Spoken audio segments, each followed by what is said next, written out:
العالمين والصلاة والسلام على سيد المرسلين وآله الطاهرين ولعنة الله على أعدائهم أجمعين. أما بعد فقد قال الله الحكيم في كتابه الكريم.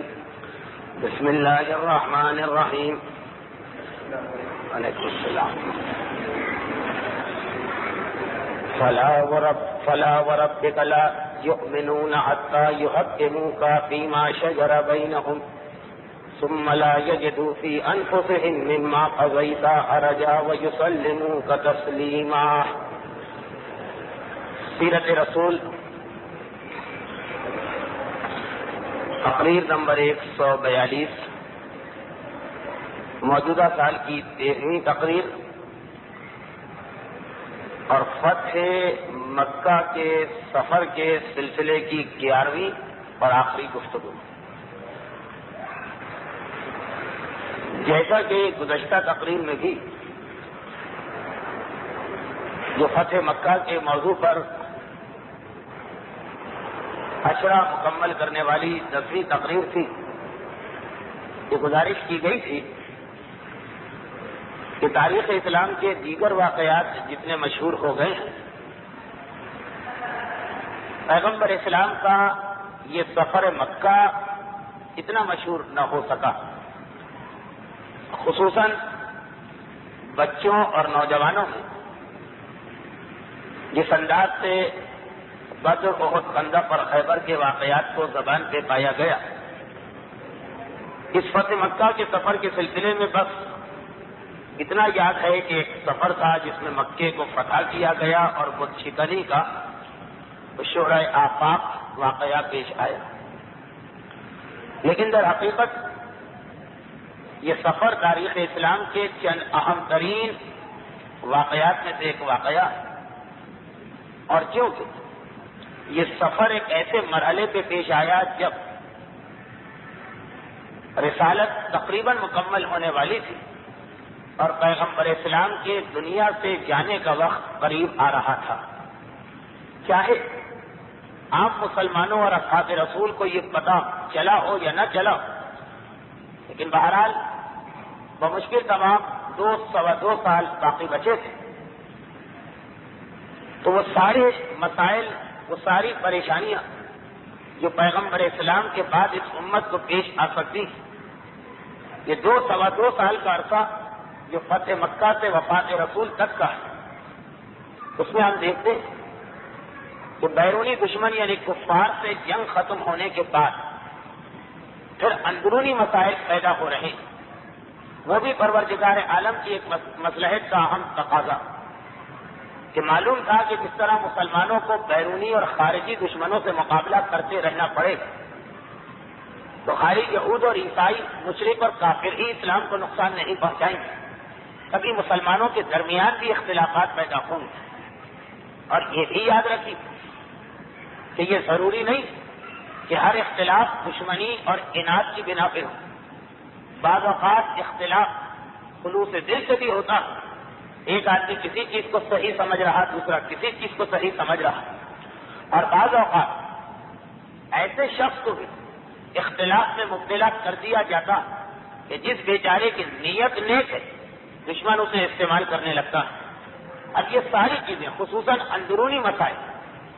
یہ فتح مکہ سے شروع ہوتے ہیں اور پیغمبر کے انتقال تک زیادہ یہی واقعات ہمارے سامنے پیش آتے ہیں. اور اس میں خصوصیت کے ساتھ خود یہ سفر جو 3 مہینے تک پھیل گیا. بظاہر اللہ کا رسول 10، 12، 15 دن کی مہم پہ جا رہا،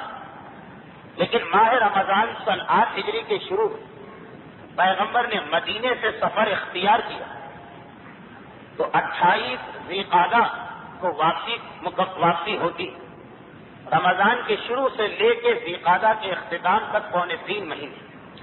اور میں نے گزشتہ منگل کو بھی عرض کیا تھا کہ اس سفر ایک سفر تو پیغمبر اسلام کو غزوے لڑنا پڑے اور 10 سے 12 مختلف سریے، اور کوئی سفر پیغمبر کی 63 سال کی زندگی میں نہیں ملتا کہ جس ایک سفر کے اندر اتنے سارے جہاد اور اس کے ساتھ چھوٹے چھوٹے جزئی مسائل اپنی جگہ. اور پچھلی دفعہ ایک بات میں نے اور عرض کی تمہید میں اس کو بھی بیان کر کے پھر اب موضوع پہ آ جاؤں. اور وہ یہ کہ جیسا کہ میں نے ابھی کہا کہ اس سفر کا بہت گہرا تعلق ہے پیغمبر کی وفات کے بعد کے حالات سے. چنانچہ یہ بھی یقین کے ساتھ کہا جا سکتا ہے کہ پوری عمر میں اللہ کے رسول کا کوئی ایک سفر ایسا نہیں جس میں اتنی مرتبہ مولائے کائنات کے فضائل کو بیان کیا جا رہا. خالی فتح مکہ میں کچھ چکن ہی نہیں، اس سے پہلے، اس کے بعد غزوہ حنین، غزوہ طائف سے پہلے کا ایک سریہ. غرض یہ کہ اتنی مرتبہ مولا کے فضائل کو اس سفر کے ذریعے سے اجاگر کیا گیا. وقت آ رہا ہے پیغمبر کی دنیا سے جانے کا اور پیغمبر کے بعد پیغمبر کی جانشینی کے مسئلہ کھڑا ہو جانے کا. اور اس کی جو واقعاتی دلیلیں ہیں وہ تو آپ تو کل سن رہے ہیں کہ فتح مکہ کے سفر میں بار بار مولا کے فضائل سامنے آ رہے ہیں. اور یہی وجہ کہ جب ایک مرتبہ بعد رسالت مآب ایک ایسا موقع بنا کہ میرے مولا مجبوراً مسلمانوں کے گروہ کے سامنے اپنے فضائل بیان کرنا پڑے تھے. ایسے حالات تھے، ایسا موقع تھا، ایسے واقعات کہ علی کو مجبوراً یہ بیان کرنا پڑا تھا کہ میری شخصیت کو پہچان. اور وہ ہے شورا کا واقعہ. اس کمیٹی کے سامنے جب میرے مولا اپنا موقف بیان کرنا پڑا تو تاریخ اسلام کے بہت سارے واقعات اور پیغمبر اسلام کی زندگی کی بہت ساری جزئی اور کلی احادیث کے ذریعے سے مولا نے اپنا تعارف کرایا. تو اس میں یہ سفر مکہ ہی وہ سفر تھا کہ جس کے حوالے سے مولا نے 2 مرتبہ اپنا تعارف کرایا، خصوصاً اس سفر مکہ کا آخری واقعہ. ورنہ باقی پیغمبر کی جو احادیث کی وہ مختلف مواقع کی. وہ شورا کی جو میرے مولا کی تقریر، اس میں کسی ایک واقعے کے بارے میں 2 مرتبہ تذکرہ نہیں سوائے اس سفر مکہ کے آخری جو سفر طائف تھے. شورا میں میرے مولا کا تقریر کا طریقہ یہی تھا. شورا میں سب وہ لوگ ہیں جو پیغمبر کی زندگی دیکھے ہوئے ان سے تصدیق کراتے ہیں. تو بتاؤ تم لوگ کہ کیا میں وہ شخصیت نہیں ہوں جس کے بارے میں فلاں حدیث بیان کی؟ بتاؤ کیا میں وہ نہیں ہوں کہ جس کے بارے میں فلاں واقعہ پیش آئے؟ تو اب باقی سارے واقعات میں سے 1 مرتبہ میرا مولا دلیل لائے. سفر طائف کے 2 مرتبہ وہی دونوں واقعات جو گزشتہ منگل کی ایک ہی تقریر میں آ گئے تھے. سوال کیا شورا والوں کہ بتاؤ اے شورا والوں کیا میں وہی شخصیت نہیں جس سے اللہ کے رسول نے طائف کے میدان میں اتنی دیر تک تنہائی میں رازدارانہ گفتگو کی کہ فلاں فلاں فلاں کو اس پہ اعتراض ہونے لگا. شورا والے مجبور تھے ہر چیز کی تصدیق کرنے پر اور فوراً کہا تھا کہ بتاؤ کیا میں وہی شخصیت نہیں کہ جب اہل طائف نے اطاعت قبول کرنے سے انکار کیا تو رسول نے کہا تھا کہ اگر تم نے اطاعت قبول نہ کی تو میں ایسی شخصیت کو تمہاری جانب بھیجوں گا جو میرے نفس اور میری جان کی حیثیت رکھتی، جو اللہ کا ایک ایسا دین ہے کہ جو کبھی خطا نہیں کرتا اور جو ہر سرکش و نافرمان کو سزا دینے کے لیے اللہ نے مقرر کیا. میرے مولا کی زیارتوں میں ایک زیارت میں یہ جملہ، حتیٰ یہ کہ مولا کی زیارت میں تو ہے یہ جملہ، مولا کے والد حضرت ابو طالب کی جو زیارت مکے میں پڑھی جاتی اس میں بھی یہی جملہ کہ یہ وہ شخصیت، ایک ہی شخصیت، نعمت اللہ علی الابرار و نعمت اللہ علی الفجار. اللہ نے نیک لوگوں کے لیے اسی کو اپنی نعمت قرار دیا اور نعمت بھی ایسی کہ اکملت لکم دینکم واتممت علیکم نعمتی. اور اسی شخصیت کو نعمت اللہ علی الفجار، فاجر لوگوں اور کافر لوگوں کے لیے اللہ نے اپنا عذاب مقرر کیا. ایک ہی شخصیت، نیک لوگوں کے لیے وہ اللہ کی نعمت اور گناہ گاروں کے لیے وہی شخصیت اللہ کا عذاب. وہ خطبہ جو رسول خدا نے مکے میں اس وقت ارشاد فرمایا جس کی تفصیل گزشتہ منگل کے آخر میں آپ سن چکے کہ جب طائف والوں پہلے تو اللہ کے رسول سے درخواست کی تھی کہ آپ محاصرہ ہٹا لی اور مکے چلے جائیے، ہمارے نمائندے آپ کی شرطیں قبول کرنے کے لیے آ رہے ہیں. اور بعد میں ایک مرتبہ مکر گئے اس بات اور اسلام کی شرطیں قبول کرنے کے بدلے میں اپنی شرطیں پیش کرنے لگے. اس وقت پیغمبر کا خطبہ تقریر نمبر 141 کے آخر میں بیان ہو چکا. لیکن میرے عرض کرنے کا مقصد یہ تھا کہ یہ دونوں واقعات تنہائی میں رسول کی علی سے رازدارانہ گفتگو اور علی کو اللہ کا ایسا تیر قرار دینا جو کبھی خطا نہیں کرتا، یہ وہ 2 واقعات ہیں جو اس سفر مکہ میں پیش آئے. اور میرے مولا انہی 2 واقعات شورا کی میٹنگ اپنی فضیلت کے طور پہ بیان بھی کیا اور شورا والوں سے اس کی تائید و تصدیق بھی کرائے. تو یہ وہ واحد سفر کہ جس کی دو فضیلتوں کو میرے مولا نے شورا کی تقریر میں لیا، ورنہ اس تقریر میں ہر واقعے سے صرف ایک جملے کو میرا مولا بیان کر رہا، فتح مکہ، غزوہ طائف، غزوہ حنین. اب اس کے بعد اس کے اندر ایک آخری اہم ترین پیغام آ رہا، جس کے لیے سورہ آل عمران کی یہ مشہور آیت میں نے پڑھی کہ فَلَا وَرَبِّكَ لَا يُؤْمِنُونَ حَتَّىٰ يُحَكِّمُوكَ فِيمَا شَجَرَ بَيْنَهُمْ. تیرے پروردگار کی قسم یہ لوگ اس وقت تک ایمان نہیں لا سکتے جب تک کہ یہ اپنے ہر مسئلے میں تجھے حکم نہ قرار دیں. فیما شجر بینہم، شجر عربی میں آپس کے اختلاف و جھگڑوں کو کہتے ہیں. جب تک کہ یہ لوگ تجھے اپنا حکم نہ قرار دیں، اور حکم بھی کہتے کہ رسول سے فیصلہ کریں، ثم لا یجدوا فی انفسہم حرجا مما قضیت، اور پھر جو تو فیصلہ کر لے اسے ماننا تو ہے ہی، دل میں بھی اس پہ کوئی تنگی محسوس نہ کر. یہ رسالت کا مسئلہ ایسا ہے کہ دل میں بھی کوئی خیال نہ آئے. وَيُسَلِّمُكَ تَسْلِيمًا، اور تیرے ہر حکم کے سامنے سر تسلیم خم کر. یہ قرآن کی معروف آیت کہ اللہ کے رسول کے نام کا کلمہ پڑھ دینا کافی نہیں، بلکہ ہر حکم رسالت کے سامنے اپنے آپ کو اس طرح جھکا دینا کہ دل میں بھی تنگی محسوس نہ ہو. اور دوسری ایک مشہور ترین آیت جس کے بارے میں کسی نے ایک سوال بھی کیا کہ آپ حضرات جو درود بھیجتے ہیں وہ ناقص و نامکمل ہوتا، اور اس اعتبار کہ قرآن میں جو درود کا حکم آیا وہ آیا صلو علیہ وسلموا تسلیما. دو چیزیں اس میں جمع کی گئی ہیں کہ لفظ صلاۃ بھی ہونا چاہیے، لفظ سلام بھی ہونا چاہیے. اسی لیے یہ کہا کہ یہ دونوں چیزیں قرآن تو کہہ رہا ہے کہ ملا کے رسول کے لیے استعمال کرنا. آپ لوگ خالی اللہم صلی علی محمد وآل محمد کہہ کے آگے بڑھ جاتے ہیں. قرآن نے تو کہا صلو علیہ وسلم، صلاۃ بھی ہے سلام بھی. خیر اس کے جوابات تو بہت سارے، جس میں ایک جواب وہی نماز کا تشہد آتا، اور اسی لیے تمام مجتہدین کا فتویٰ کہ 3 سلاموں میں پہلا سلام جزء سلام نہیں ہے، وہ تشہد کا حصہ. لیکن خیر یہ سوال آج نہیں، 1300 سال پہلے جب صادق آل محمد امام جعفر صادق علیہ السلام کی خدمت میں پیش کیا گیا تو امام نے کئی جواب دیا. امام نے کہا کہ صلو اور سلمو دونوں میں فرق ہے. صلو ہے درود، سلمو کا مطلب سلام نہیں. سلمو سے عربی ہی میں لفظ تسلیم بنا ہے جو سورہ آل عمران کی آیت میں استعمال ہوا، یعنی احکام نبی کے آگے سر جھکانا. اسی دوسری سورہ احزاب کی آیت کی تفسیر معصوم نے کی کہ اس میں جو صلو علیہ وسلموا تسلیما، اس کا یہ ترجمہ نہیں ہے کہ نبی پہ درود و سلام بھیجنا، اس کا ترجمہ ہے کہ درود بھیجنا اور ان کے احکام کے سامنے سر تسلیم خم کرنا. وہی عادت جو نہ اس دور میں مسلمانوں کو تھی نہ آج کے دور میں رہ گئی. نام تو لیں گے رسول کا، مرضی اپنی چلائیں، حکم اپنا ہوگا، طریقہ اپنا ہوگا، رواج اپنا ہوگا، دستور اپنا ہوگا. وہ اس زمانے میں بھی لوگوں کا طریقہ تھا، اور بدقسمتی سے آج بھی. قرآن یہی کہنا چاہتا کہ کلمہ زبانی نہ ہو،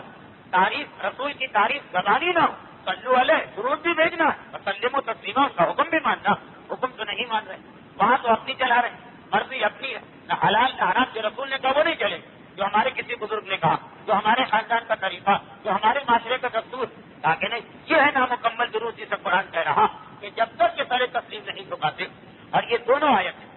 سورہ احزاب اور سورہ آل عمران. اب دیکھیے اس کا غزوہ حنین سے کتنا گہرا تعلق. اس کا اس پورے سفر کا آخری پیغام اب تک غیروں سے مقابلہ. اسی سفر میں اب اپنوں سے کچھ ذاتی شکوک پیدا ہو گئے مسلمانوں میں، اس کا حل. واقعات کی ترتیب کچھ یہ کہ مکے کی لڑائی مکمل ہوئی، بغیر خون بہائے، بغیر تلوار چلائے مکے نے سرنڈر کر دیا، ہتھیار ڈال. اطلاع ملی کہ قبیلہ حوازن اور قبیلہ ثقیف نے مل کے مسلمانوں پہ حملہ کرنے کا قصد کیا. پیغمبر 6 شوال کو مکے سے نکل رہے. رمضان کے شروع میں مدینے سے نکل کے وسط رمضان میں مکے میں آئے. 2 ہفتے مکے میں رہے، 6 شوال کو مکے سے حنین جا رہے اور پھر 5 ذوالقعدہ کو واپسی ہو. تو تقریباً 1 مہینہ مکے میں گزرا، 1 مہینہ اللہ کا رسول حنین کی جانب جا رہا، اور پھر 15 دن واپسی میں مکے میں رہیں گے اور 8 دن کا واپسی کا سفر ہوگا. یہ 2.5 مہینے. حنین کی لڑائی اختتام کو پہنچ. جو سب سے زیادہ حنین کی لڑائی میں پیش تھا وہ قبیلہ حوازن کا ایک سردار مالک ابن عوف تھا، جوان سردار جو سے جوانی غلط طریقے سے جنگ کو چھیڑ بیٹھا، جس کے نتیجے 6,000 عورتیں اور بچے مسلمانوں کے فیض میں آئے، 34,000 اونٹ، 40,000 بھیڑ بکریاں اور تقریباً 4,000 اوقیہ سونا، تقریباً 852 کلو گرام چاند، سونا نہیں چاند۔ اللہ کے رسول یہ سارا مال غنیمت جعرانہ میں بھجوایا اور خود آگے چلے غزوہ طائف سے۔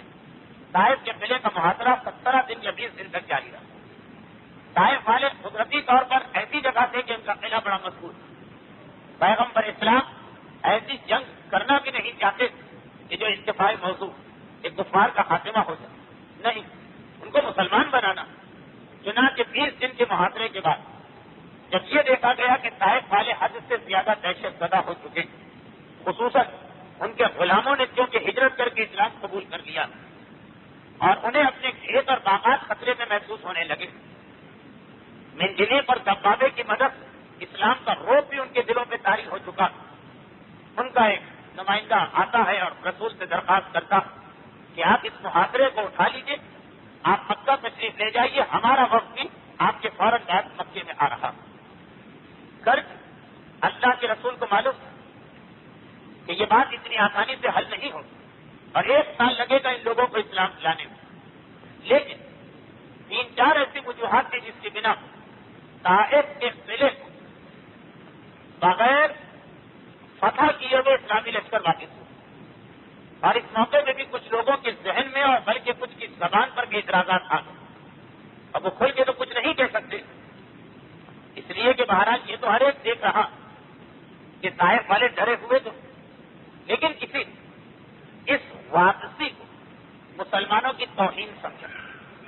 کہ پورا لشکر، اسلامی لشکر طائف کے قلعے کا محاصرہ کیے، پیغمبر ہیں، مولا کائنات ہیں، سارے کے سارے اہم صحابی، اور پھر 20 دن کے محاصرے کے بعد لشکر اسلام واپس جا رہا۔ اگرچہ درخواست طائف والوں کی طرف سے آ چکی، ان بہرحال کچھ لوگ زیادہ ہی سینسیٹیو یا حساس ہوتے ہیں، بات کو اپنے دل پہ لے لیتے ہیں کہ اتنے طاقتور ہو کر بھی ہم ان کو شکست نہ دے سکیں۔ چنانچہ جب اللہ کا رسول واپس مڑا اور لشکر کو واپسی کا حکم دیا تو ان نوجوانوں نے آگے کہا کہ اللہ کے رسول یہ کتنا سخت قبیلہ نکلا، آپ جاتے جاتے ان کو بددعا کی ان کا خاتمہ ہو جائے۔ اب یہ جملہ یہی لکھا ہے کتابوں میں، پتا نہیں خلوص دل کے ساتھ یہ بات کہہ رہے یا اس میں اپنے قسم کا طنز پوشیدہ کہ آپ کی کوششوں سے تو یہ قلعہ فتح نہ ہوا، بس بددعا ہی رہ گئی۔ پیغمبر اسلام صاحب خلق عظیم اور رحمت للعالمین ان کی بات نہیں مانتے اور کہتے تم نے دعا کی بات کی ہے، میں دعا ضرور کروں، اور ہاتھ اٹھا کے کہا کہ پروردگارہ اس قبیلہ اس قوم بنی ثقیف کو ہدایت کا راستہ دکھا اور انہیں مسلمان بنا۔ وہ بددعا کی درخواست ہو رہی ہے، پیغمبر فرما رہے نہیں، یہ رحمت للعالمین کی شان کے خلاف ہے، ان کے لیے ہدایت کی دعا کی جائے۔ اور 1 سال کے بعد یہ پورا قبیلہ بنو ثقیف، یہ طائف والے مدینے میں آ کے پیغمبر اسلام کے ہاتھوں سے اسلام قبول کرتے۔ تھوڑے صبر کی، تھوڑے استقامت کی ضرورت تو ہے ہر اس آدمی کو جو دین کا کام کر رہا، اور پیغمبر کے طرز عمل کو اپنے سامنے رکھنا، اور اس میں زیادہ ذمہ داری دیندار لوگوں پہ آتی۔ آپ حجاب کی بات کر رہے ہیں، خواتین جو محرم ہیں یا نامحرم ہیں اور شرعی حدود کے اندر، آپ خمس کی بات کر رہے ہیں، آپ نماز کی بات کر رہے ہیں، وہ مذاق بھی اڑائیں گے، وہ کھانا بھی دیں گے، وہ طنز بھی کریں گے، مگر ہم یہ نہیں کہہ سکتے کہ جو تم کر رہے ہو وہی ہم کریں۔ بحیثیت مسلمان اور حق سے آگاہ ہونے والے ہماری ذمہ داری زیادہ۔ یہیں پر ایک چھوٹا سا فقہی مسئلہ بھی سامنے آیا ہے، تو بڑا عجیب مسئلہ، بیان کرتے ہوئے بھی اس کو طبیعت نہیں مان رہی، اچھا نہیں لگ رہا، لیکن پھر بھی اس لیے بیان کر دیا جائے کہ بعض جگہوں پہ اس مسئلے میں عملی غلط فہمی تھی، اور وہ مسئلہ یہ سامنے آیا کہ اس طائف کی لڑائی کے دوران مسلمانوں کے 7 صحابی شہید ہوئے۔ وہ آپ نے سنا کہ وہ قلعے سے تیر کے ساتھ ساتھ آگ لگانے والے ہتھیار بھی دیکھا کرتے تھے، خصوصاً وہ جو دبابے اور ٹینک کے بیٹھ مسلمان گئے۔ ان 7 صحابیوں میں ایک حضرت ام سلمہ کے بھائی بھی تھے۔ ام سلمہ پیغمبر اسلام کی ازواج جناب خدیجہ طاہرہ کے بعد اہم ترین خاتون، ان کے بھائی جو اتفاق سے عبداللہ زیادہ پرانا مسلمان بھی نہیں. جب اللہ کا رسول اسی فتح مکہ کے لیے مدینے سے آ رہا تو راستے میں وہ آئے تھے اور اسلام قبول کیا, اور اس کے بعد اس طائف کی لڑائی کے دوران شہید ہوئے. لیکن شہادت سے پہلے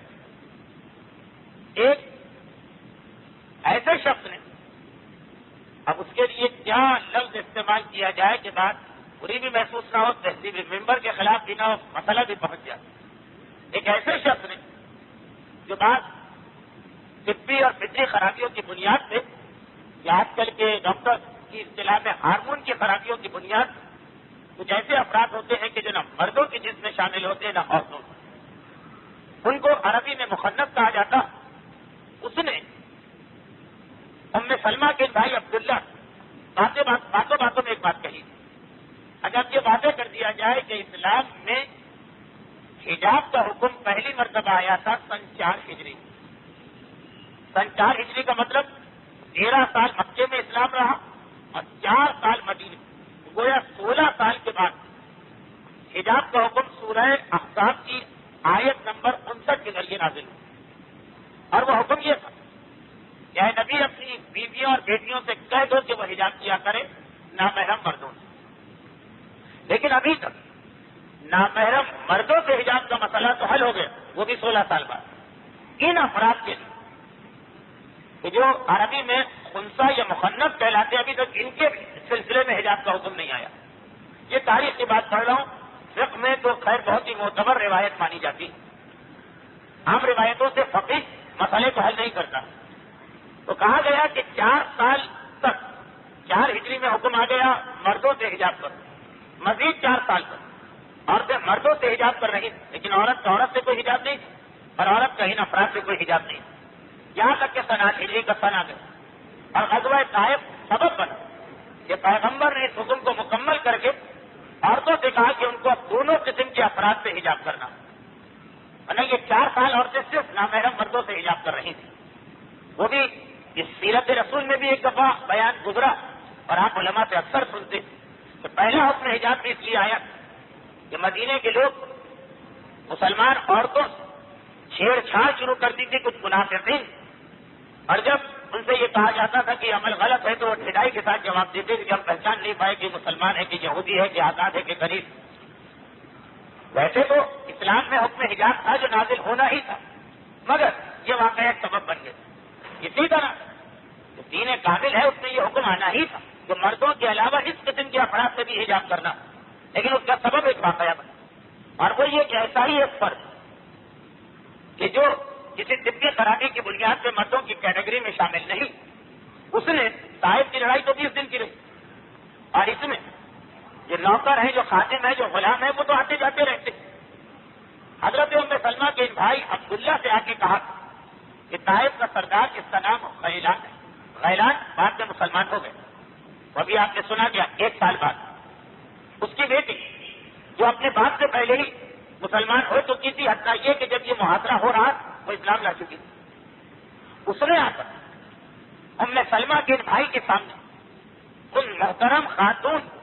بڑے عجیب انداز سے ان کا سراپا کھینچا اور ان کی شکل صورت جسم کے بارے میں کچھ باتیں بیان کر کے یہ کہا کہ اگر اس جنگ میں مسلمان جیت گئے تو مال غنیمت میں جب عورتوں کو تقسیم کیا جائے گا تو ان خاتون کو چپ لے.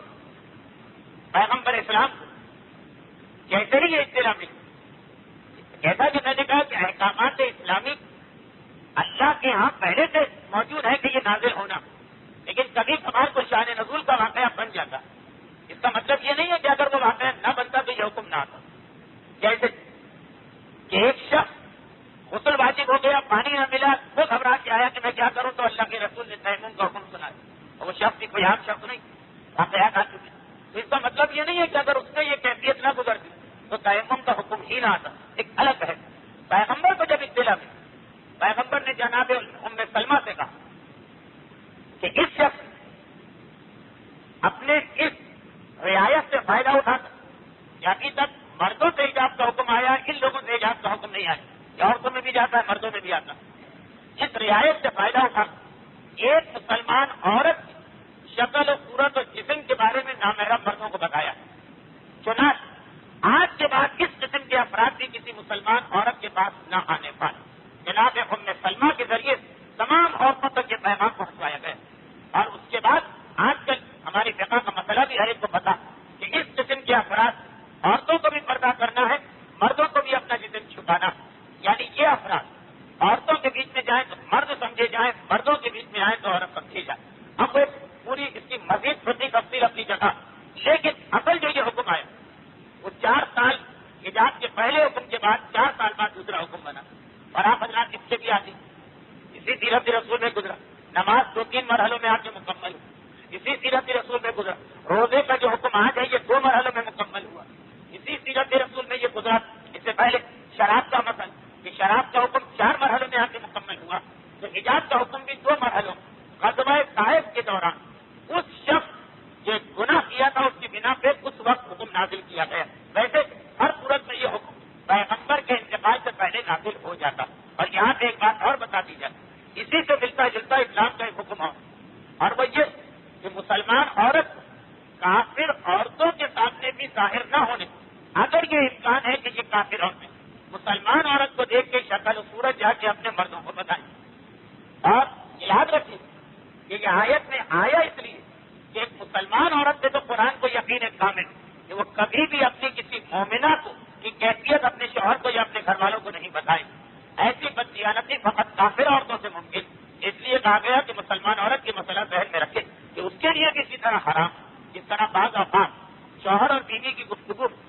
بیوی کی زبان پہ خاندان کی بات, عورتوں کا تذکرہ اس طرح چھڑ جاتا جو مسئلہ حجاب کے منافی ہوتا. تو حکم یہ آتا ہے کہ کن عورتوں سے بھی اپنی عورتوں کو چھپانا. یہ تو ضمن ایک بات اس لیے آ گئی کہ کئی ہفتے گزر گئے, مسائل صرف کا بیان الگ سے نہ ہو سکا, تو غزوہ حنین کے نتیجے میں غزوہ طائف ہوا. غزوہ طائف 20 دن کے قیام کے دوران جو چند اہم واقعات پیش آئے, اس میں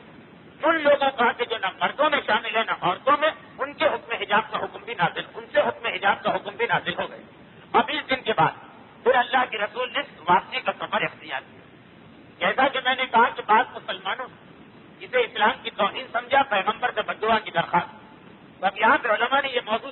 زیر بحث علماء لائے, یہاں کے رسول نے نامکمل کیوں چھوڑ دیا محاصرے, اور اس کی 4 اہم وجوہات بیان کی جاتی.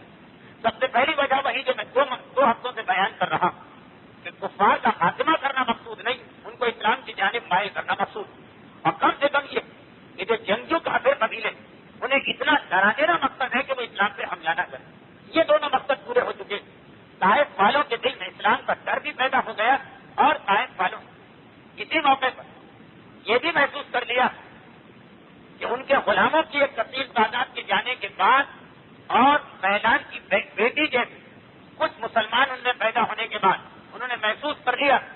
کہ ہمارے یہاں بھی یہ اسلام پھیل کے رہے. اچھا, یہاں پہ ایک چھوٹی سی بات میں اور عرض کروں. اسی غزوہ طائف کے دوران ایک واقعہ اور پیش آیا. یہ واقعہ عام طور پر اللہ کے رسول اس وقت دہراتے تھے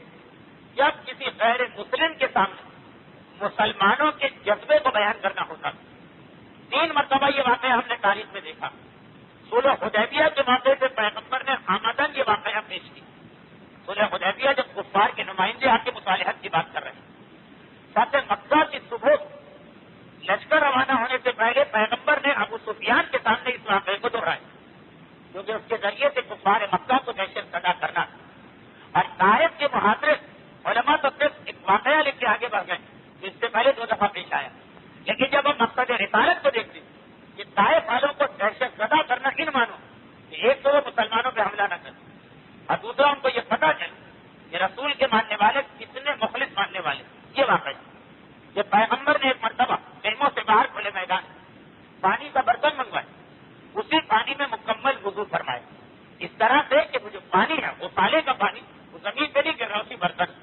یعنی ہاتھ دھوئے تو وہ پانی اسی برتن میں گئے, کلی کی تو وہ پانی اسی برتن میں گئے, چہرہ اور ہاتھ وغیرہ دھوئے تو وہ پانی اسی برتن میں گئے. اور اس کے بعد اس برتن کو ایک جگہ رکھ کے اللہ کا رسول ہٹا, وضو ہو گئے. جو مسلمانوں کا طریقہ, جتنے بھی اس وقت مسلمان تھے وہ دوڑ کے آئے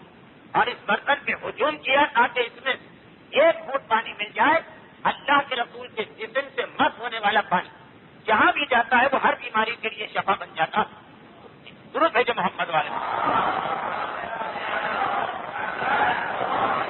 اچھا, اب یہ ایسا واقعہ جو مدینے میں بارہا پیش آئے، لیکن 3 مقامات پہ پیغمبر نے آمدن کافروں کے سامنے اس واقعے کو پیش کیا، جس کی وجہ سے ہم نے یہ دیکھا کہ 2 مقامات پہ تو کافروں کا جملہ بھی ہم کو ملا کہ ہم نے آج تک ایسے ماننے والے اور جانبدار کسی کے نہیں دیکھے جو اس کی کلی کا پانی زمین پہ نہیں پہنچنے دیتے، اس سے پہلے اسے شفا سمجھ کے پی جاتے، اور طائف والوں کا جملہ نہیں آئے، اس سے پہلے 2 کافروں کے جملے آئے، لیکن اندازہ ہو رہا ہے کہ طائف والوں نے بھی یہ منظر محاصرے میں وہ ہر وقت قلعے کی 4 دیواری پہ پہرا دے رہے ہیں، طائف کے نوجوان ہر منظر دکھ رہے ہیں، اور اس وقت اتنا زیادہ جب ہجوم ہو گیا پانی کے اس وطن پر تو ایک خیمے کے پردے کے پیچھے جناب ام سلمہ کی آواز ہے۔ اس سفر میں اللہ کے رسول اپنی ازواج میں سے ام سلمہ کو لے کے آیا، ام سلمہ کی آواز ہے کہ اے مسلمانوں، اس تبرک میں سے اپنی ماں کا حصہ باقی رہنے دینا، یہ ایسا نہ ہو کہ یہ سارے مرد اس پانی کو پیڑے، ام سلمہ کی بھی سمجھنا کہ یہ تبرک ام سلمہ بھی نوش کرے۔ یہ سارا واقعہ جو مسلمانوں کے ایثار کو، مسلمانوں کے جذبے کو ظاہر کر رہا، دشمن کے دل میں تو اثر ہوتا، پیغمبر کا اصل مقصد پورا ہو گیا۔ پیغمبر کافروں کو قتل کرنے نہیں آیا ہے، کافروں کو اسلام کی جانب مائل کرنے آیا۔ اس کے بعد دوسری چیز اور ذہن میں رکھی کہ اس وقت فتح مکہ کے فوراً کا ادھر مکہ فتح ہوا، یہ خبر ساری دنیا میں پھیل گئی، کیونکہ مکہ فتح ہونے سے 1 سال پہلے پیغمبر ایران، روم، مصر، حبشہ، یمن یہاں تک اسلام کا پیغام دے چکے، وہاں سے باقاعدہ ڈیلیگیشن وقت آتے جاتے، سب جگہ یہ خبر پہنچ گئی ہوگی کہ مکہ فتح ہو گیا۔ اب ہر شخص کو زیادہ تجسس کیا اسلام کیا، اتنی بڑی طاقت، اسلام اتنی بڑی طاقت بن گیا کہ اس نے عرب کو سرنگو کر دی۔ اب زیادہ تجسس پیدا ہو جب کسی کمزور قبیلے کی طرف طاقتور ترین حکومت کے ختم ہونے کی بات، اب یہ سب لوگ اطراف کے پوری دنیا کے کفار جو سمجھنا چاہتے ہیں کہ اسلام کیا، وہ سب آ رہے ہوں گے، لیکن کہاں آ رہے ہوں؟ کیپٹل مدینے سے رسول 3 مہینے سے دور، اور یہ ضروری ترین موقع ہے کہ پیغمبر مدینے پہنچ جائے تاکہ کفار مکہ کی شکست، یعنی عرب کے ہتھیار ڈالنے کے بعد جس کو اسلام کے بارے میں کچھ پوچھنا، اللہ کا رسول مدینے میں ہونا اس وقت بہت ضروری ہے۔ ابھی تک تو بات اس لیے چلی کہ پرانا زمانہ، آج کا زمانہ نہیں ہے کہ ٹیلی فون یا تار کے ذریعے فوراً خبر پہنچی ہوگی، یہ خبر کے اطراف میں جاتے جاتے مہینہ لگا ہو، اور پھر وہاں سے وقت کے آتے آتے 15-20 دن لگے، ابھی تک ٹائم رسول کے ساتھ، لیکن اب وہ موقع کہ تبلیغ کے اعتبار سے پیغمبر کا مدینے میں ہونا ضروری۔ ویسے ہی 3 مہینے کے لیے کون دارالخلافت چھوڑ کے بیٹھ سکتا، اور ان حالات جب اتنی بڑی کامیابی حاصل ہو گئی، کامیابی کی وجہ بہت سے لوگ ویسے ہی متوجہ ہو جاتے ہیں۔ تیسری بات اور وہ کہ یہ شوال کا مہینہ ختم ہو گیا، ذوالقعدہ کا مہینہ شروع ہو گیا، اور ذوالقعدہ کا مہینہ ان 4 مہینوں میں سے ایک ہے، ذوالقعدہ، ذوالحجہ اور محرم 3 مسلسل، جو عربوں میں سینکڑوں سال احترام کے مہینے سمجھے جاتے ہیں، نہ جنگ، نہ جدل، نہ قتل، نہ جنگ، نہ انتقام، کچھ بھی نہیں۔ اب اللہ کا رسول دیکھ رہا کہ قریش کی شکست کے بعد مہاراشٹر اسلام کے خلاف مختلف الزامات تو مشہور کیے جائیں، اگر ذوالقعدہ کا مہینہ، ذوالقعدہ کا مطلب 3 مہینے ہو، ان 3 مہینوں کے درمیان طائف والوں پہ کوئی حملہ کیا گیا، فوراً پروپیگنڈا ہو کہ عربوں میں سینکڑوں سال سے ان 3 مہینوں میں لڑائی نہیں ہوتی، یہ کون نیا آدمی آیا جس نے عرب کا یہ قانون توڑ دیا،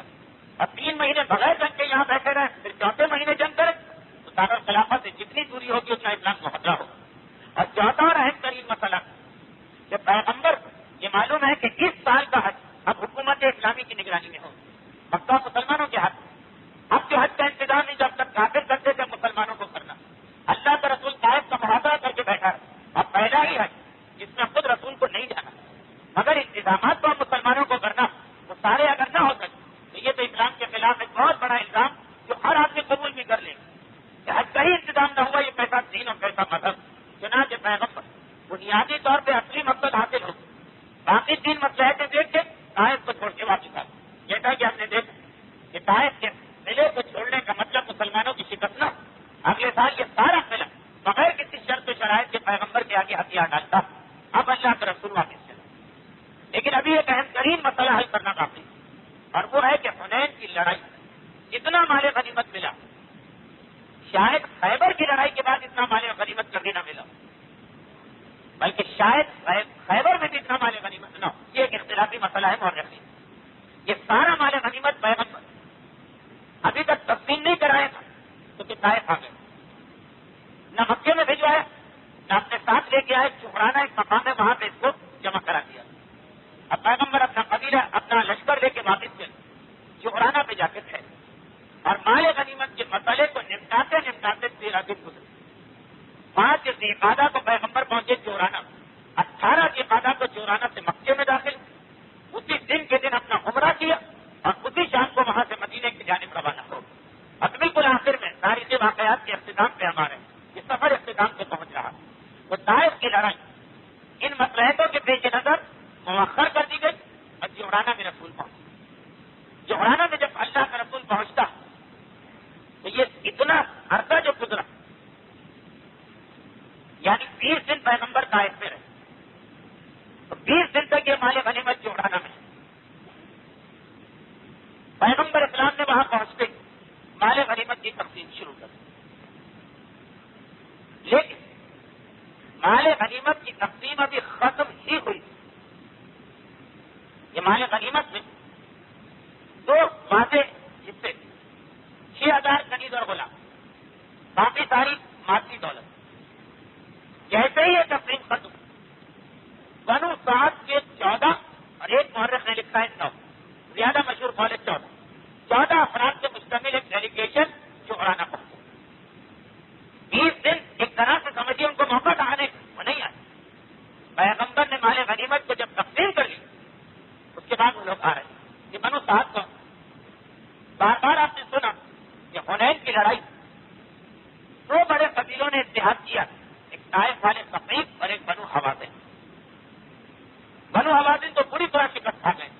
صرف ان کا اپنا اپنی سردار مالک ابن عوف وہ ان کے ساتھی نہیں گیا. جب جنگ میں شکست وہ بنی ثقیف کے ساتھ طائف چلا. بنو حوازن کے اندر پھر چھوٹے چھوٹے بہت سے قبیلے, انہیں میں سے قبیلے کا نام تھا بنو سعد. یہ وہی بنو سعد قبیلہ جس میں اللہ کے رسول کا بچپنا گزرا, اور جس کی ایک محترم خاتون جناب حلیمہ پیغمبر اسلام کی غذائی ماں کہلاتی. گرچہ مورخین اسلام کا یہ جملہ کہ انہوں نے رسول کو دودھ پلایا یہ محل نظر ہے, اس کو قبول نہیں کیا جا سکتا, لیکن پیغمبر کی بچپنے کے چند سال اسی قبیلے میں حلیمہ کے گھر میں گزرے, اسی لیے حلیمہ کا نام ہے حلیمہ سعدیہ. بنی سعد ان کے قبیلے کا نام. یہ قبیلہ خود شاخ ہے بنو حوازن, کہ جنگ حنین کے 2 بڑے قبیلوں میں سے قبیلہ.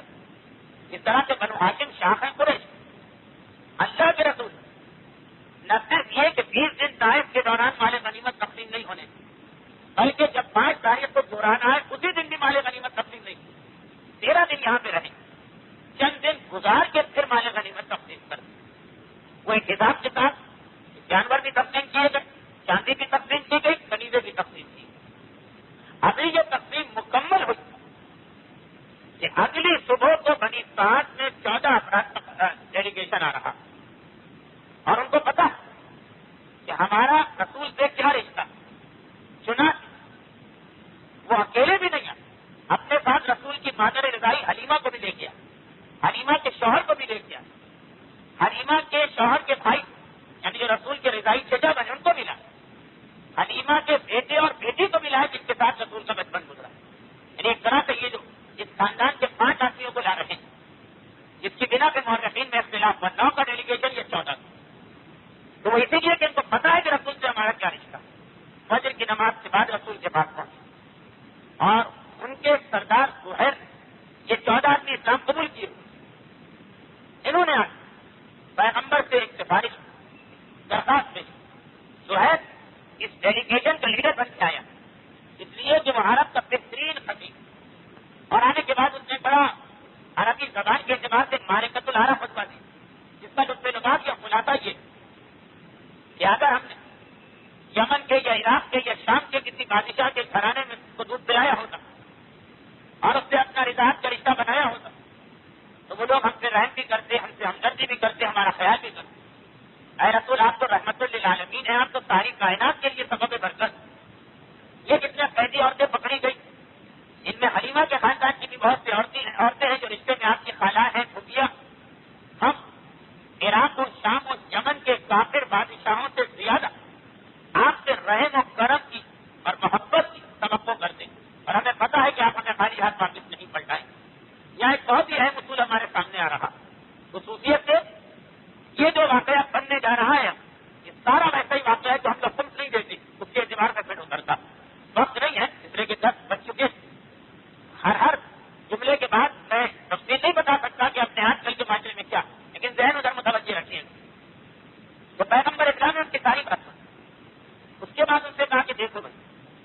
میں بہت مختصر کہیں کہیں اپنے جملے لا رہا ہوں. تم نے آنے میں اتنی تاخیر کر دی ہے کہ مال غنیمت تقسیم ہو چکا. اور پہلے تو ایک بات یہ بتاؤ کہ پورا مال غنیمت ملنا تو مشکل. اچھا کہ جتنی بھی عورتیں قریب غریب سب بنی صاحب کے نہیں, ان میں سے جو ہے بنی صاحب ان کے لیے لوگ آئے. یہ پہلے بتاؤ تمہیں دولت واپس چاہیے یا اپنی عورتیں اور بچے؟ کوئی ایک چیز واپس ملنے کا انسان وعدہ تو رسول کسی کا بھی نہیں کرو. اگر کیا انہوں نے کہا کہ عورتیں اور بچے ہمارے لیے زیادہ آئے ہیں, دولت کی سکت. پیغمبر نے کہا ایک بات سنو, مال غنیمت تقسیم ہو گئے اور تقسیم نہ بھی ہوتا تب بھی, لیکن اب تو تقسیم ہو گیا. مجھے زیادہ سے زیادہ اتنا حق تو ہے کہ میں اپنا حصہ معاف کروں. بہت اگر میں کوشش کروں تو جو میرا خاندان ہے بنی ہاشم اس کا حصہ معاف ہو سکتا. ہم مسلمانوں کا حصہ میں کیسے معاف کروں؟ اب دیکھیے, آپ نے یہ بات سنی ہے بالکل صحیح اپنی جگہ کہ نبی کو ویسے تو ہر چیز سے اختیار ہے, لیکن یہ اختیار ہر وقت استعمال نہیں ہوتا. اسی وجہ سے اکثر مجالس میں یہ جملے بھی بیان کر دیے جاتے ہیں کہ حقوق الناس کا گناہ ہوا ہے کہ اللہ بھی معاف نہیں کرے. معاف کر تو سکتا ہے لیکن اس کا ایک نظام ہے, معاف نہیں کرے. وہ یہی بات اس وقت رسول کہہ رہے ہیں اور یہ تو معتبر واقعہ ہے. اپنے خاندان کا حصہ میں معاف کر سکتا ہوں, لیکن باقی مسلمانوں کا حصہ کیسے؟ انہوں نے کہا نہیں, اللہ کے رسول ہم بڑی توقع لے کے آئے اپنی عورتوں اور بچوں کی بات. پیغمبر نے کہا دیکھو ایک بات ہو سکتی ہے, ابھی تو صبح کی نماز کا وقت گزر چکا. اب ظہر کی نماز کے وقت یہ سب مسلمان جمع ہوں گے نماز کے. نماز کے بعد تم کھڑے ہو, مجمع آپ نے مجھ سے ہم سے یہ درخواست کرنا کہ یہ ہماری عورتیں, یہ بچے, یہ ہمارا آپ کا پرانا تعلق, ان کو چھوڑ دیں. میں اسی مجمع میں کھڑے یہ سب بات پہلے سے ہوئے, اپنا اور اپنے خاندان کا حصہ اسی وقت چھوڑ دوں اور پھر مسلمانوں سے سفارش کی بات کروں. اب یہ ان کی مرضی پر. حقوق الناس کا مسئلہ کتنا اہم, خلق کا مسئلہ کتنا اہم, جن کا حق ہے رسول اور امام بھی کہہ رہے ہیں کہ کیسے معاف کیا جائے. اختیار رکھنا الگ بات, لیکن یہ اختیار کیسے استعمال چنانچہ اسی ترتیب کے مطابق واقعات پیش آئے. ظہر کی نماز کے بعد وہ قبیلہ کھڑا ہو, پیغمبر سے اپنے ان تمام رشتوں کے حوالے سے بات. پیغمبر نے کہا میں نے اپنے اور بنی عبد المطلب خاندان کے تمام مال غنیمت کو تمہارے لیے واپس کیا. عام مسلمانوں کو میں حکم نہیں دے سکتا, لیکن اے مسلمانوں ان کی درخواست میں تم سے سفارش کرتا ہوں. بہرحال پیغمبر کا اتنا جملہ بھی مسلمانوں کے لیے بہت, چنانچہ سب نے بہت خوشی کا کہ اللہ کے رسول ہم بالکل خوش اور بالکل راضی اور اپنا حصہ چھوڑ رہے ہیں. حتیٰ یہ ترتیب کے اعتبار سے ایک واقعہ پہلے گزرا تھا جو میں نے بیان نہیں کیا, ابھی بتاؤں. ان لوگوں نے بھی اپنا حصہ بخوشی چھوڑ دی جو تھوڑی دیر پہلے پیغمبر سے اختلاف کر رہے تھے کہ کم اور زیادہ حصہ آپ نے کیوں دیا. مگر جب پیغمبر نے کہا بھائی میری سفارش, یہ سارا حصہ سب نے لا کے واپس کر دیا. صرف 2 ایسے آدمی بچے جنہوں نے کہا کہ نہیں. اس سے پہلے کئی جنگیں ہمارے ان کے درمیان ہوئی, اوپر کی کوئی لڑائی ہو, ہماری کتنی عورتیں پکڑی گئی, انہوں نے کبھی واپس نہیں, ہم کیوں واپس کریں. تو پیغمبر نے بنی صاحب سے کہا کہ دیکھو ان کا حق بھی مال غنیمت, میں ان سے کچھ نہیں کہتا ہوں, لیکن پھر ان کو بلا کے پھر اسی مجمع میں اعلان کیا اچھا جو شخص میری سفارش کے باوجود اس کو واپس نہیں کر رہا. بہت عجیب جملہ میں کہنے جا رہا ہوں, ڈر بھی لگ رہا کہ لوگ بعض اوقات بغیر سمجھے اس جملے کو کسی اور طرح نہ مشہور کر دیں. ان سے بھی اتنا ڈر نہیں لگ رہا. کچھ لوگ سمجھ کے جملے کو کسی اور طرح مشہور نہ کریں, ان سے بہت ڈر لگ رہا. اور وہ جملہ یہ کہ اللہ رسول اور امام کی ہر بات ماننا واجب نہیں. اب یہ اگر کرا تھا یہ جملہ غلط طریقے سے لوگوں کے سامنے پیش کیا جائے تو بہت آسانی سے کفر کا فتویٰ لگ سکتا ہے, اس سے لوگوں کو دلچسپی نہیں ہوگی. دشمن اہل بیت ہونے کا فتویٰ لگ سکتا ہے جو ہمارے یہاں لوگوں کا بڑا آسودہ نسخہ ہے ہر شخصیت کے بارے میں. یہ غیر امام کا بھی حکم ماننا واجب نہیں, رسول کا بھی حکم ماننا واجب نہیں. لیکن فقہ کا جو اتنا منت اور طالب علم ہے اس کو بھی پتا کہ اللہ کے جو احکامات قرآن میں ہیں کچھ واجب ہے کچھ مستحب. مستحب بھی اللہ ہی کا حکم ہے, واجب بھی اللہ ہی کا حکم ہے. لیکن خود ہی اللہ نے فرق کر دیا, یہ حکم ماننا ضروری ہے, وہ حکم ماننا تمہاری مرضی, ثواب ملے گناہ گار نہیں. رسول کی حدیث میں جتنے احکام آئے خود رسول نے کہہ دیا کچھ واجب ہے کچھ سنت. خود ہی فرق کر دیا جو ماننا ضروری ہے وہ واجب, سنت کی رسول ہی کہنے, یا کچھ جہل ابو لہب نہیں کہہ کے گئے, رسول ہی کہنے, مگر مرضی ہے مانو یا نہ مانو. ایمان کی حدیث میں جو بھی احکام آیا اس کی 2 قسمیں, تو خدا رسول اور ایمان کی بھی کوئی بات ہر بات ماننا واجب نہیں. دیکھنا پڑتا کہ خود انہوں نے ہمیں کس بات کو ضروری کہا کس بات کو اختیاری کہا. اور اسی طرح سے جب خدا رسول اور ایمان کا یہ مسئلہ تو نائب ایمان کی بھی ہر بات کا ماننا واجب نہیں ہوتا. یہ اپنی جگہ ایک مسئلہ جو فتوا ہے اس کو ماننا ہے کہ مشورہ ہے جو موضوع ہے لمبی بحث ہو جاتی ہے. اسی لیے تقلید کے حوالے سے کوئی بڑے سے بڑا عالم مرجع بڑی سے بڑی شخصیت نے کسی کے حق میں گواہی تو ہم پر فوراً اس کی گواہی کو ماننا واجب نہیں ہے. دوسری بھی گواہی جمع کریں. سر واپس آ جاؤں اپنے موضوع پر. تو پیغمبر نے سفارش پیغمبر کی زبان استاد تو بھی سب نے مانا, دو نے منع کر دیا. پیغمبر نے اس کے بعد ایک اعلان اور کہ جو اس سفارش کے باوجود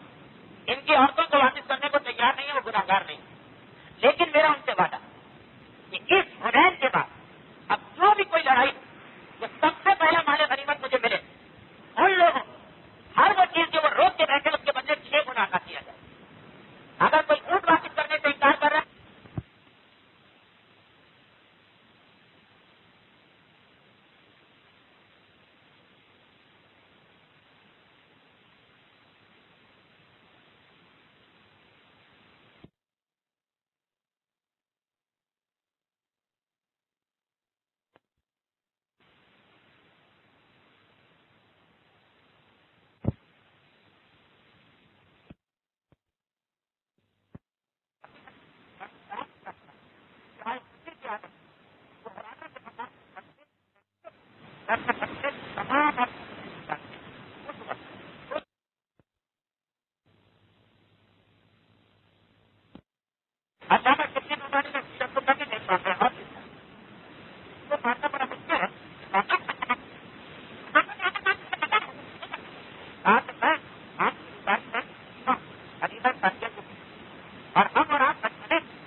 ہے کہ اپنے وطن میں چلی.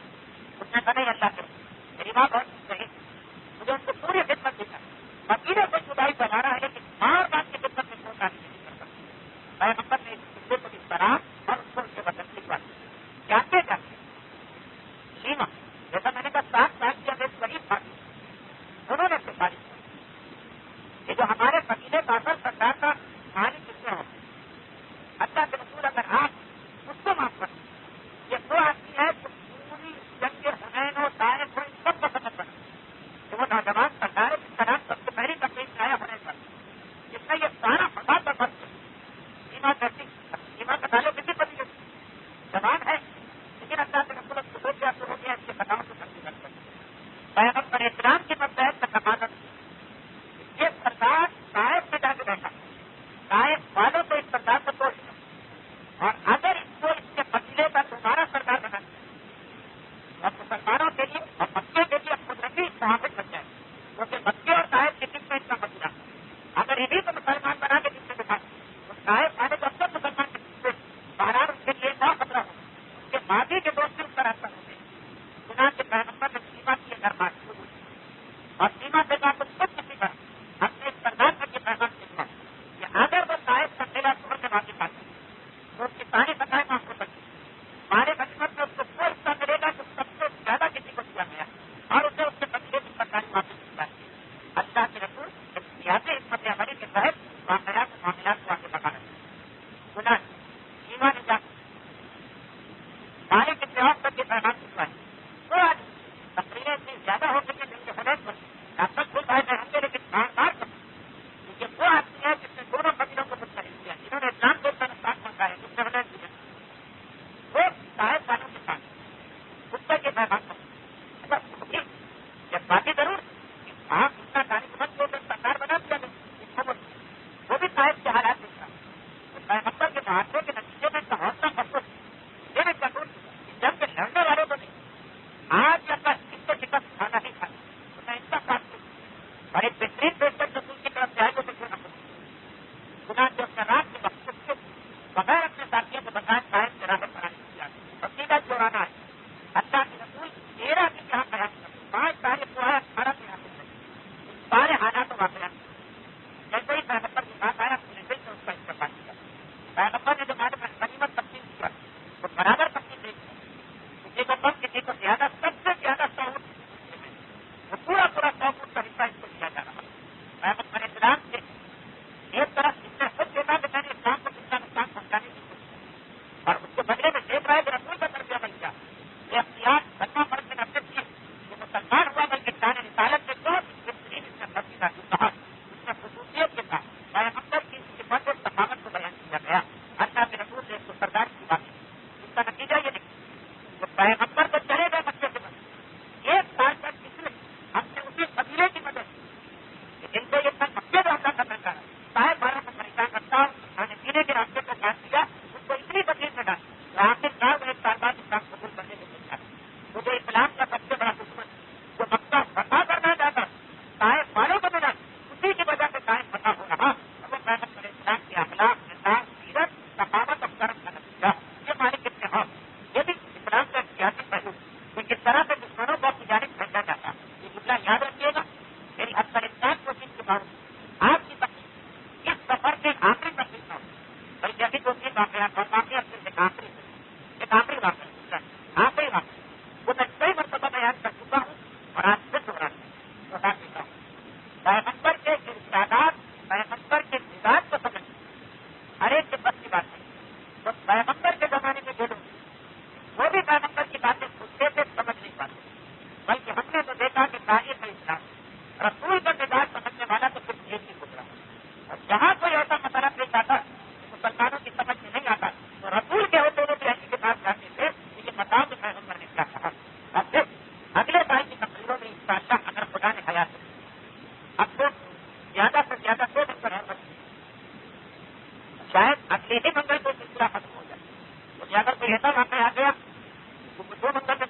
کہاں جا رہے ہیں اسی سے ملتا جو شاید واقع آتی ہے اور وہ یہ فضیلہ بنو صاحب کی بات ہو گئی تو مالک ابن عوف سیاسی حکمت عملی کے ساتھ اسلام کی جانب بھیجا گیا اور اس سے اسلام کو بات میں کھانا پڑا اور آخری بات جب پیغمبر نے مال غنیمت تقسیم تو یہ تقسیم اچھی بن جاتی جو پرانے اور مخلص مسلمان انہیں 4 جو ابھی نئے نئے اسلام کا ہے جن میں سے بہتوں کو شروع سے نہیں ان کو 100 ہو جس پر مسلمانوں میں بہرائے بےچینی کو وہ آئندہ منگل لیکن ایک بات آتی ہے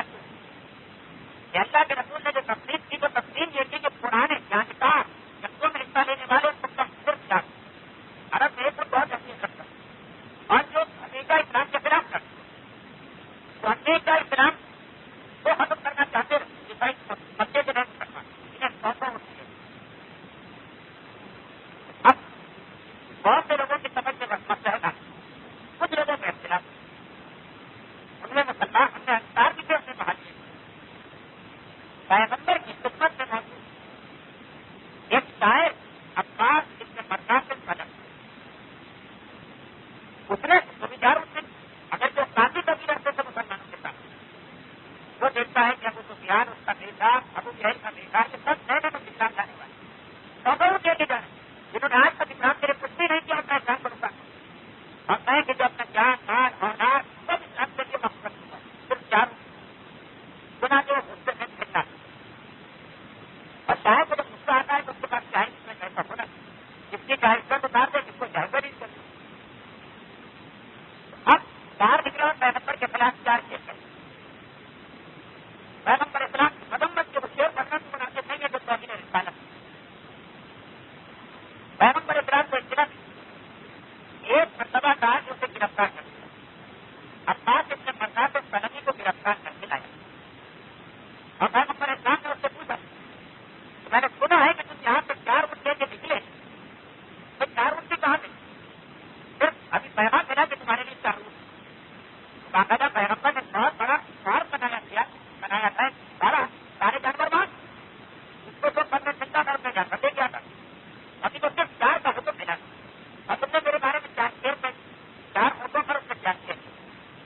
ذرا گھبرایا تھی ذرا پریشان مطلب مسئلہ کا واقعہ اگر آپ کو جان اتنے وہ لوگ تھے جس کو موت کی سزا کا حکم کیا گیا پر جرم یہی تھا کہ شان رسالت میں گستاخی کر پتا ہے کہ یہ ایسا گناہ اب اس میں رسول بھی کچھ نہیں کر سکتے چاہے بچہ بنانا ہے ایسا کرنا گناہ تو خبر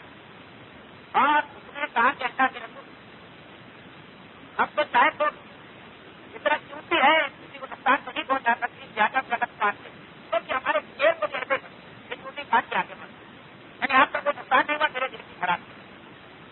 ایک صاحب نے کرکٹ سے تعلقات آگے بڑھ کے ذرا وضاحت کرنا چاہیے یعنی اللہ کے رسول تو اس نے شیر بہایا تو اس کے لفظ نہیں کیا مطلب نہ اس کو بھی بار بار جمع کرا کے کچھ کر دیا جاتا پیغمبر اسلام نے کہا جو تم کر رہے کہہ رہے یہ لفظ نہیں ہے وہ لفظ اس کا بھی یہ مطلب نہیں کرتا ان صاحب کا جملہ بھی ہے کہ گھبرا کے پیچھے اللہ کے رسول میں تو سمجھتا تھا کہ آپ کو چیزیں ظاہر آتی نہیں اسی لیے بڑا بات بدلنا چاہتا بمان لگتا ہے اس بمان لگتا میرا نہ 6 رسول کو سکھایا گیا نہ پیغامات میں سمجھا کہ آپ کو 6 شاعری نہیں آتی میں بدل دوں آپ کے شاعروں سے زیادہ شاعری کو سمجھتے خدا تعلیم کر رہے تھے کہ نہیں اس خطے کا یہ مطلب نہیں بلکہ وہ مطلب میں مطلب ایک مرتبہ دیکھا کہا میں کہا کسان کوئی ہے اس شاعر کی زبان بات یہ نہیں جملہ پیغمبر کی حج کی چیز گستاخی بھی کی جس کی سزا بات کیا یہ سزا زبان بات میں کہا کسان البتہ اس سے بڑے کتنے بھی شان رسالت کے گستاخ کو موت کی سزا ملی ہے یہ زبان کاٹنے کا اوپر بڑی نہیں سمجھ میں بھی آ رہا ہے کہ زبان کاٹنے کا حکم آ سکتا ہے شاید زبان سے ظاہر کرتا ہے ایک نے کہا کہ اللہ کے رسول مجھے حکم دوسرے نے کہا اللہ کے رسول مجھے اجازت کسی اور نے کہا اللہ کے رسول میں زبان کاٹوں بچے کی دیر رکھا ہوا ہے تم نہیں اس طرح سب کو بنا اور آپ نے مولا کو بلایا کہا آیا تم تھا اور اس کی زبان کاٹ میرا مولا کر ایک مرتبہ وہاں سے باہر نکل اب وہ شاید جسے کاٹا ہے جنتا کاٹی ہے بات کرنے کے لیے ہے آپ سے پڑھائی جا رہی ہے آیا بنا کر آپ کہاں لے جا رہے ہیں کہا ہے اللہ رسول کا جو حکم ہے جمع کرنے جا رہا ہوں ہماری زبان کا گھبرائی پھر دبائی جب آپ میری زبان پہنی جائے رسول سے حکم دیا زبان کٹے جہاں تک میرے بھائی اتنا راستہ وہ دیتا ہوں بار بار ایک ہی بات پوچھتا ہوں آپ میری زبان پر آپ میری زبان پر آپ کے رسول کا حکم ہے میں اپنے عمل کروں اب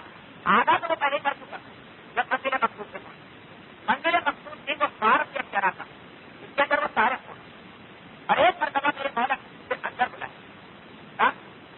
یا بنا کر مجھے کہا گیا تمہاری زبان کا اب تو یقین ہو گیا کہ زبان کرنے کی میرے مولا نے کہا جب تمہاری زبان کافی تھا جیسے کافی جا رہی ہے نہ تلوار ہے نہ بچہ ہے نہ چھری ہے نہ ایسا ہے نہ چیز میرے مولا آگے آگے کر کے زبان کافی تھا یہ سارے وہ ٹیکٹا ہمارے بچپن اس میں سے کتنے ووٹ چاہو مطلب کون کی کیا مطلب اس کو زبان کاٹی جائے رسول نے جو کہا اس کی زبان کاٹو اس کا مطلب کیا یہ تیر اور تلوار چھری سے نہیں انسان صحاوت و مرمت کے ذریعے اتنا اسے عطا کرو کہ پھر اپنی زبان کو کچھ کافی سے استعمال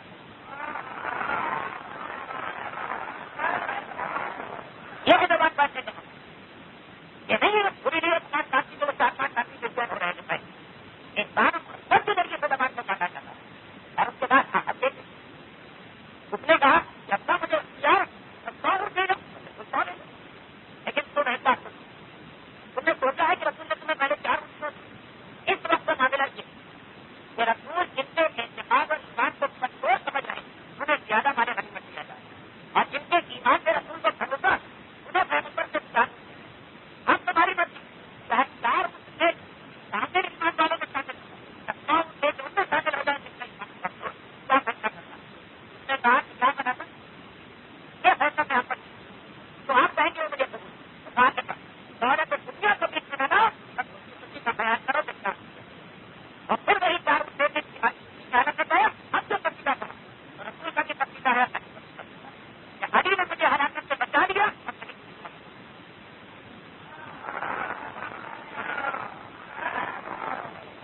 لیکن ہدایت رسول کو سمجھ نہیں سکتا جو سب رسول نے استعمال کیا کا مطلب ہمارا زبان کاٹنے کا مطلب سمجھ نہیں تھا علی نے اور اپنے تاجروں سے کبھی اتحاد اور تقسیم کی ضرورت نہیں ہے اور بات تو ہم آتا ہوتا ہے اس سے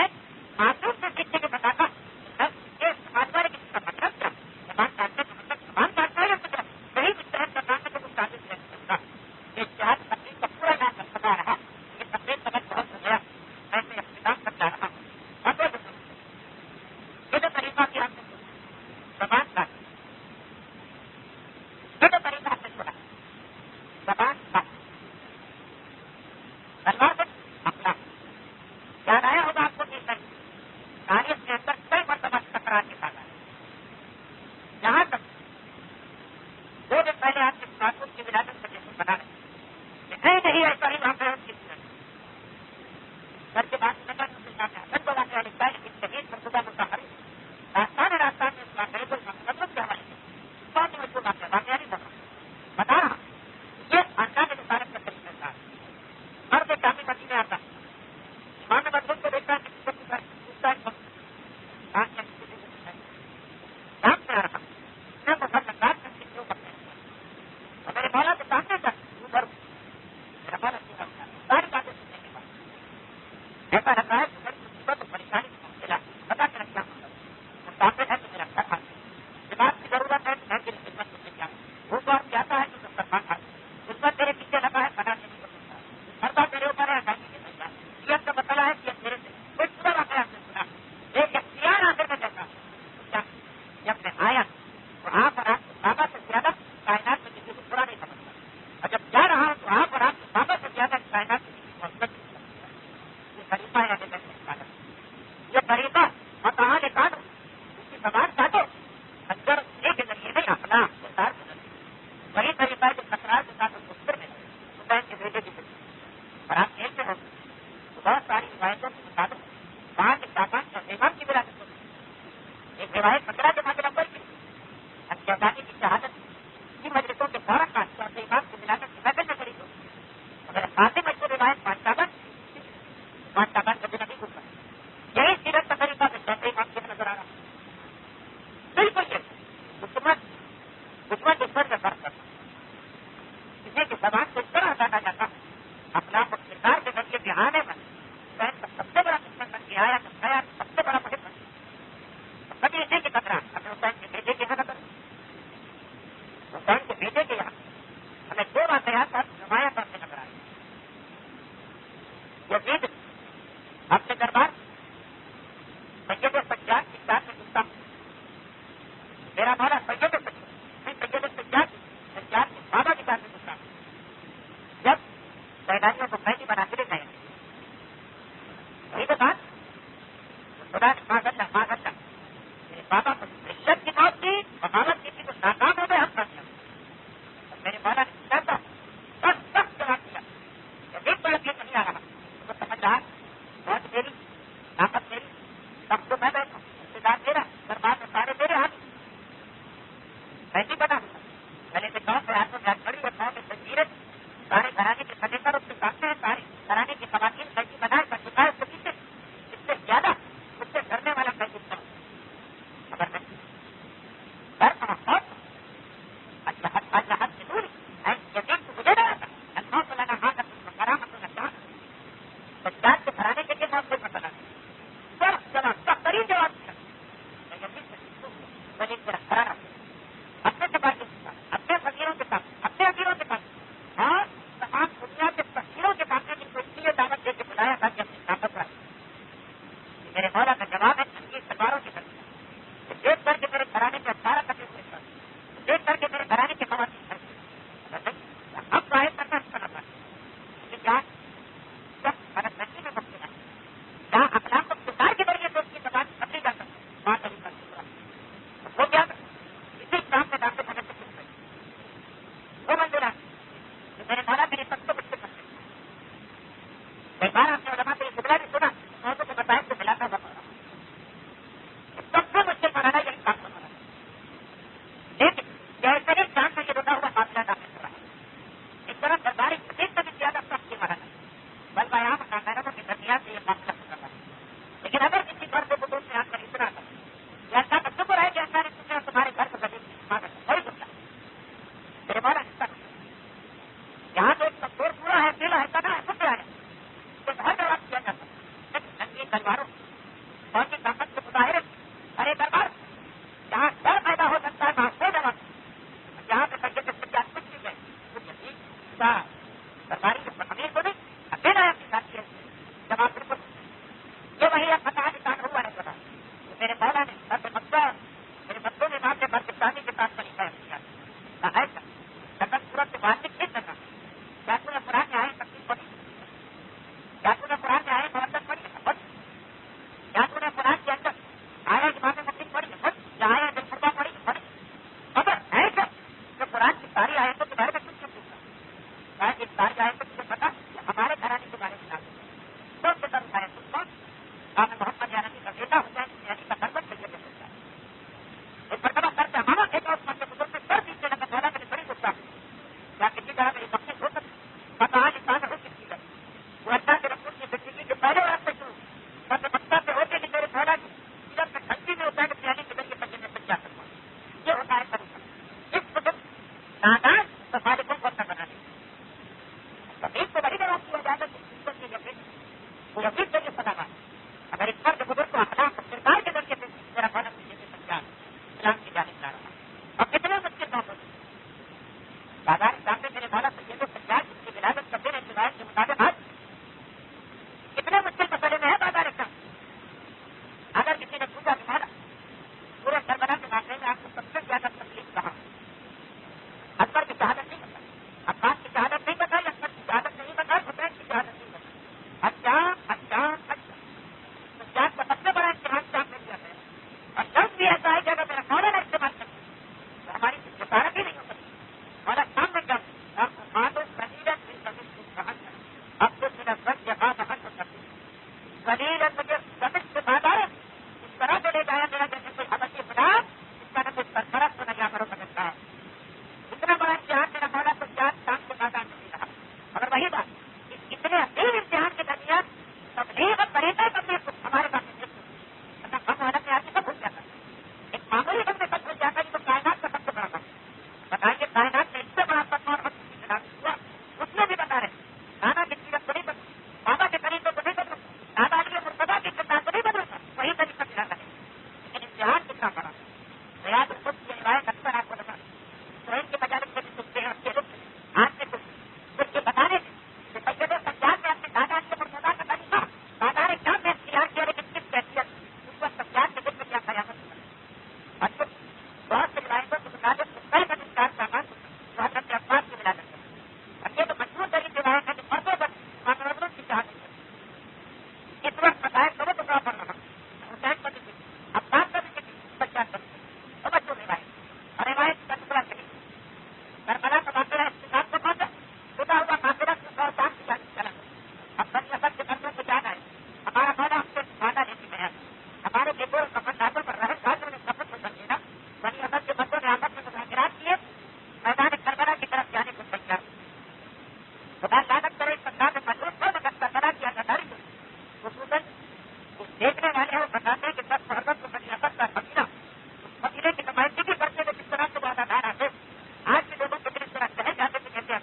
نبی